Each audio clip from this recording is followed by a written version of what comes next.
In today's video, we are going to be making, well, I am going to be making my very first project with my Brother SP1 sublimation printer. We're going to be making some custom slippers.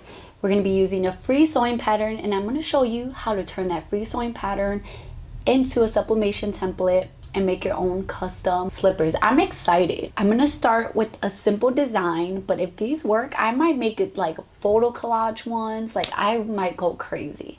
So if you get slippers from Christmas from me, sorry, not sorry. So let's jump into making our sublimation template and design. I opened a new document in Affinity Design. I dragged the pattern PDF to Affinity and it was locked. So then I used a small PDF to unlock it and I downloaded the unlock file. And then I opened that in Affinity Designer and I checked the size chart on the pattern to see what size I fit into. And then I just selected the one that was my size and I copied and pasted that onto the document that I had originally opened in Affinity Designer. My design files into Affinity Designer. To make it a seamless pattern, I just copied and pasted to fully cover my pattern design.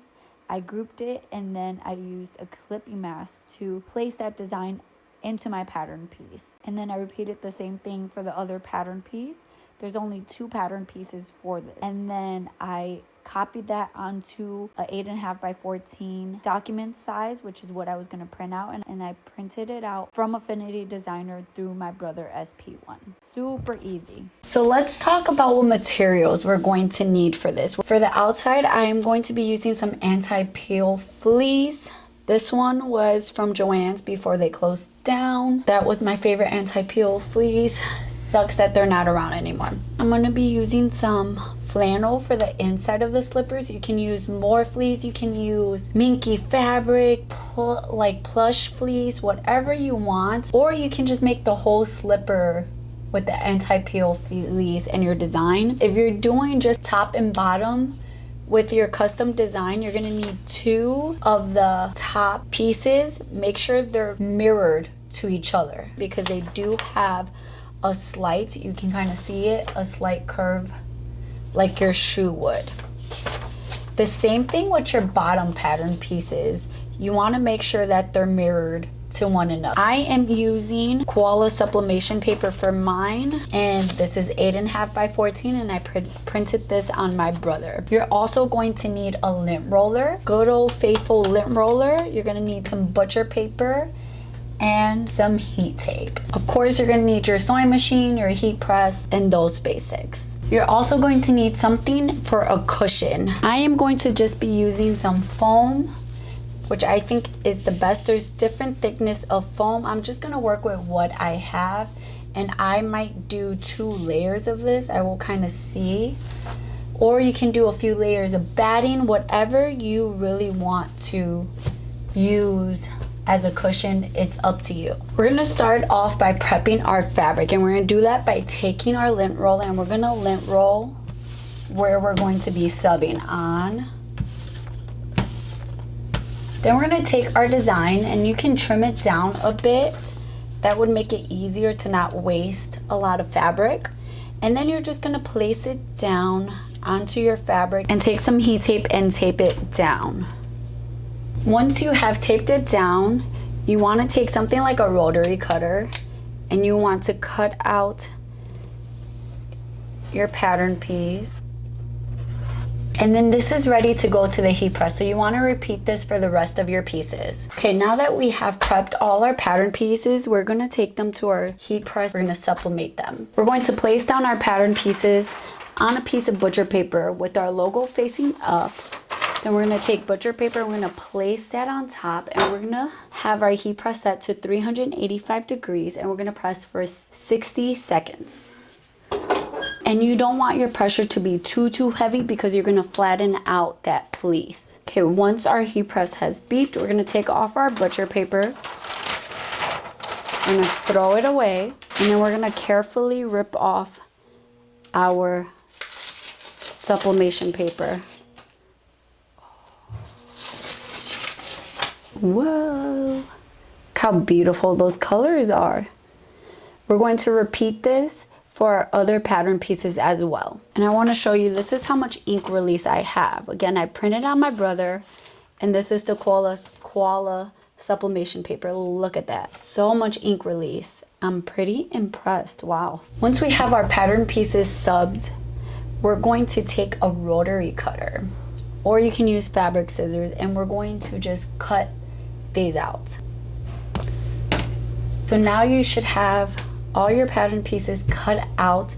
Now, if you're doing a contrasting fabric underneath, we're just going to take our pattern pieces here and we're going to use them as a template to cut out our contrasting fabric for the inside of the slippers. So I'm just going to take one, place it on top with the right sides facing the right side of my flannel or whatever fabric of my fabric, weights, pattern weights, and then I'm going to cut this out. Make sure you're not cutting out your actual subbed fabric. And the reason why you want to place that fabric face down right sides is because they need to be mirrored to each other, because eventually the right side of the flannel will be facing this way and the right side of this one will be facing this way.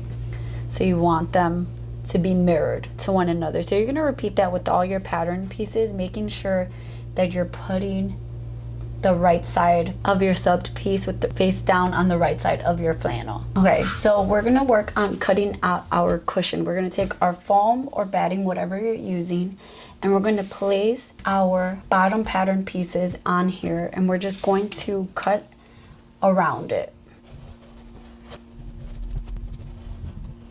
And we're going to do that for both of our bottom pieces as well as both of our top pieces. Okay, so now that we have our foam cut out, we're going to start the sewing process, which is exciting because we're going to see it come to life. We're going to take our foam, place that down, take our top outer pattern piece, and we're going to face that right sides up. Then we're going to take our flannel and we're going to place that right sides together with our top pattern piece. Then we're gonna pin or clip along the curve at the bottom here, and we're gonna take this over to our sewing machine and we're gonna sew it at a 1/2 inch seam allowance all along this bottom curve.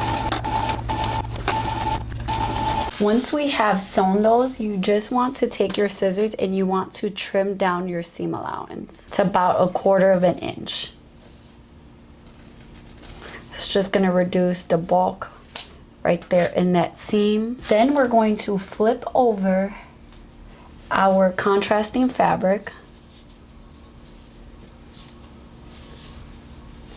And if you want, you can take this over to your sewing machine and you can top stitch to kind of help that fabric stay there in place. And I'm just rolling it and just using some clips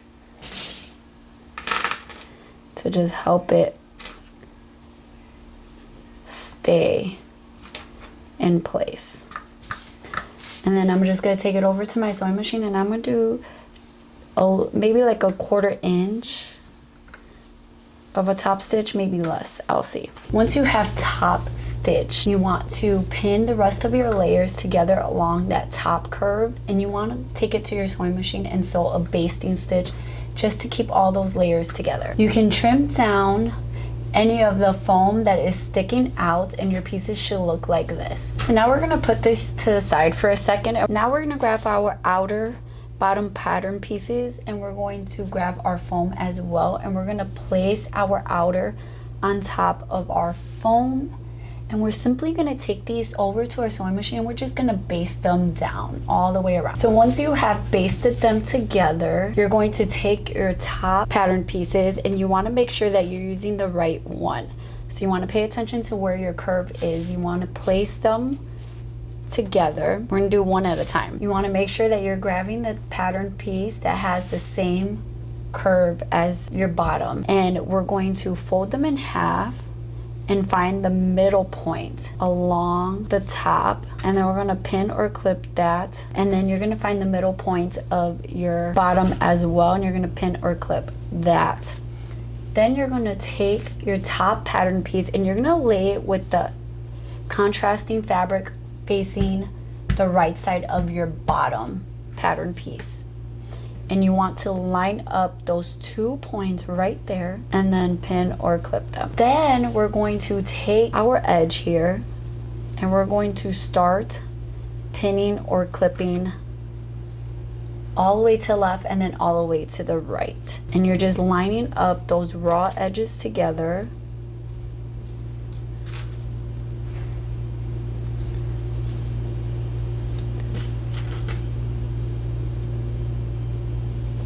Just like that. So we did all the way to the left. Now we're going to do the same thing to the right, just adjusting your fabric as you're going. And you're going to notice that as you're pinning or clipping, this bottom fabric is kind of going to scrunch up. And it's going to look something like this, because this is where your foot is going to go. Look how cute that is. We're going to take this over to our sewing machine. We're going to baste all these layers together. We're almost done. Look at that. It's starting to look like a slipper. So the next thing we're going to do is we're going to grab our other fabric piece and we're going to face it right side. So we want to make sure that we're grabbing the one that has the same curve as this one. And we're going to find the center, mark that there, find the center on this bottom piece.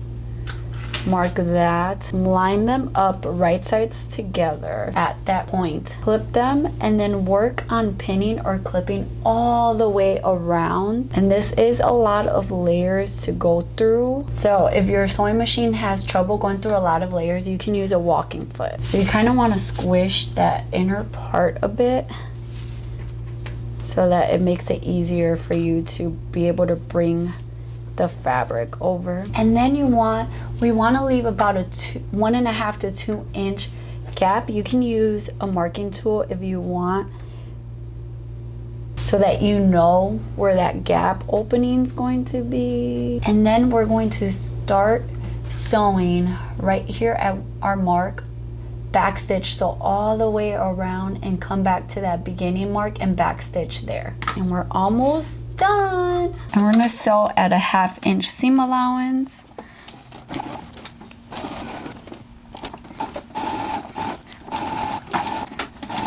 Right here where that bottom part of our top portion is at, I'm going to backstitch a few times just to secure that in place.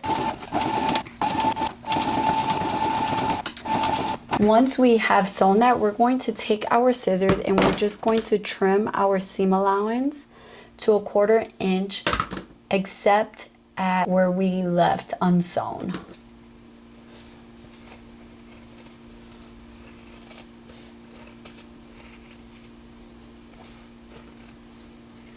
And then we're just going to take our hand through here. There's going to be a hard part, and we're going to start flipping this right side out.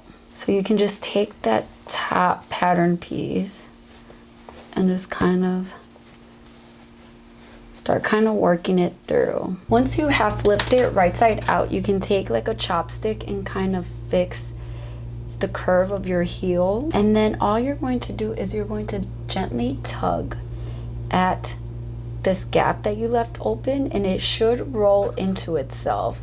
And then you're just gonna pin or clip that, and then using a ladder stitch, you're going to close that by